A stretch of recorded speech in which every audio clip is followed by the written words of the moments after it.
ઓલપાડ પંથકમાં ઠેર ઠેર વડના ફેરા અને પૂજન સાથે ગૃહિણીઓએ વટસાવિત્રીનું વ્રત કર્યું।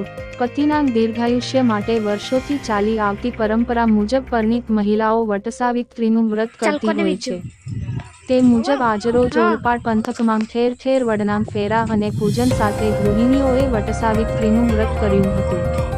લોકવાયકા મુજબ સાવિત્રીએ પતિ સત્યવાનને યમરાજાના પાશમાંથી મુક્ત કરાવ્યા હતા અને ત્યાંથી વટસાવિત્રીનું વ્રત પ્રચલિત થયું છે। ઓલપાડ પંથકમાં ગામે ગામ ઘટાદાર વડના વૃક્ષના ફેરા ફરી ગૃહિણીઓએ પોતાના પતિના દીર્ઘાયુષ્ય માટે પ્રાર્થના કરી હતી। પરંપરાગત પૂજા અર્થે વહેલી સવારથી જ ગામે ગામ મહિલાઓની લાંબી લાઈનો જોવા મળી રહી હતી। મહિલાઓ દ્વારા ઉપવાસ કરી વડની સૂતરના દોરા વડે પ્રદક્ષિણા કર્યા બાદ ઉપસ્થિત બ્રાહ્મણ દ્વારા મંત્રોચ્ચાર સાથે પૂજા અર્ચના કરવામાં આવી હતી। એમ વિજય પટેલે અખબારી યાદીમાં જણાવેલ। રિપોર્ટ ઓલપાડથી વિજય પટેલ સાથે ઇમરાન ખાન પઠાણ।